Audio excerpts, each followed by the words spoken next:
Hello everyone, welcome to my channel. So today I am going to talk about the continuation of scalp. Okay, so that is the previous topic. I was talking about the scalp and the leg along with some of the clinical aspects.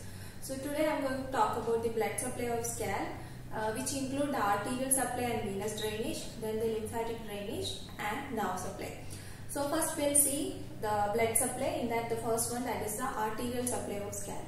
So in the diagram you can see the scalp is richly supplied with arteries. The red colored area marked one, that is the arteries.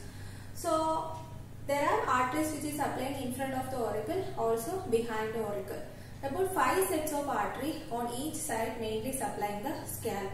So in the first one, that is called as the supratrochlear artery. So supratrochlear artery is a branch of ophthalmic artery which in turn a branch of internal carotid artery. The second one is called the supraorbital artery. The supraorbital artery is also a branch of ophthalmic artery, in turn a branch of internal carotid artery. The next one, that is called the superficial temporal artery. The superficial temporal artery is a branch of external carotid artery. So these are the 3 arteries which is present in front of the auricle. Now behind the auricle, that is the posterior auricular artery, a branch of external carotid artery, and occipital artery, that is also a branch of external carotid artery. So here you can see both arteries from external as well as internal carotid artery. So there is an anastomosis between external and internal carotid artery you can see in the scalp. Okay, so that is about the arterial supply. Now moving on to the venous drainage. So venous drainage means the veins usually accompany the artery and having similar names. That is the supratrochlear vein, supraorbital vein, superficial temporal vein, posterior auricular vein and occipital vein. Now we will see how it drains the blood from scalp. So in the diagram you can see the supratrochlear vein and supraorbital vein, it meets at the medial end of the eye to form a vein which is called as angular vein. This angular vein continue down as facial vein. The other side, the superficial temporal vein, it descends down in front of the tragus. It enters the parotid gland. It joins with the maxillary vein to form a vein which is called as retromandibular vein. This retromandibular vein within the parotid gland, it divides into an anterior division and posterior division. This anterior division, it joins with the facial vein to form common facial vein, and that drains into internal jugular vein. But the posterior division, it joins with the posterior auricular vein to form external jugular vein which drains into subclavian vein. Okay. Now the other one, that is called as the occipital vein. The occipital vein usually drains into suboccipital venous plexus. So that is the way it mainly drains the scalp. And another vein which is called as emissary vein, already I described in the previous class, that is about the emissary vein. The emissary vein usually connect the veins of the scalp to the intracranial venous sinus. Here the 2 important veins which you can see, that is called as the parietal emissary vein. This parietal emissary vein, it enters through the parietal foramen and connect to the superior sagittal sinus.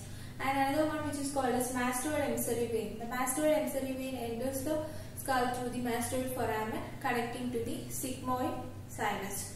So any infection in the loose area of the connective tissue can readily spread into the intracranial venous sinuses through this emissary veins. The next one, that is called the diploid vein. Okay, and a vein which is called as diploid vein, that is a frontal diploid vein. It communicates with the supraorbital vein through supraorbital nodes. And another diploid vein which is the occipital diploid vein. This is connected to the transverse sinus or into the occipital vein. So that is about the veins of the scalp.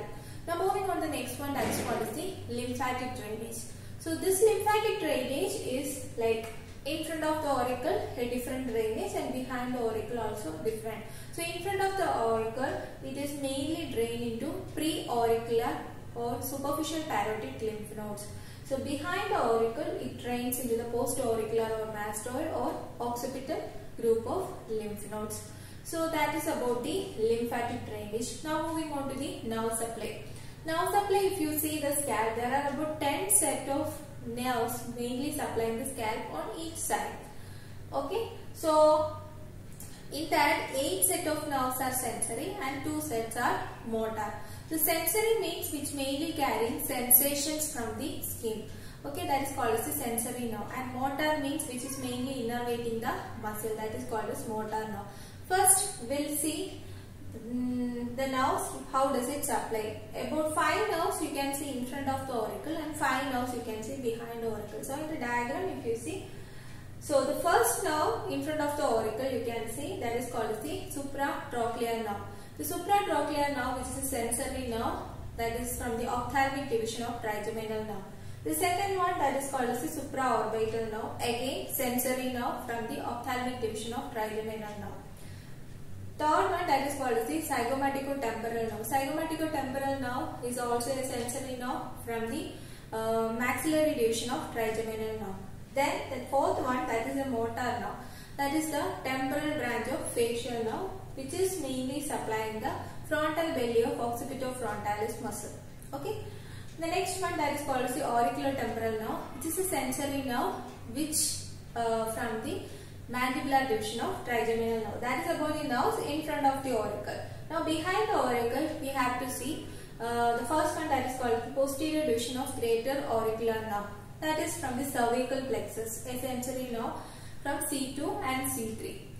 Next to the greater auricular, the next one, that is called as the posterior auricular branch of facial nerve, which is a motor nerve which mainly supplying the occipital belly of occipitofrontalis muscle. Okay, the next one, that is called as a lesser occipital nerve. Lesser occipital nerve is also a sensory nerve which is from the cervical plexus, especially C2. Next one, that is the greater occipital. Greater occipital nerve is also sensory nerve from the dorsal ramus of C2. And the last one, that is about the third occipital nerve. Third occipital nerve is also sensory, which is from the dorsal ramus of C3. So that is about the nerves, 8 set of nerves which is sensory and the remaining 2 which is motor. That is about the nerve supply of scalp. So in this, blood supply is usually asked as a 5-mark question. Blood supply, if it is asked as a question, you have to write about both arterial supply as well as venous drainage. And the nerve supply, again, it usually asks a 5-mark question. So that's all about today's video. That is about the blood supply of scalp and the lymphatic drainage and nerve supply. So next topic I will be talking about the face and about the facial muscles. Okay, and thank you so much.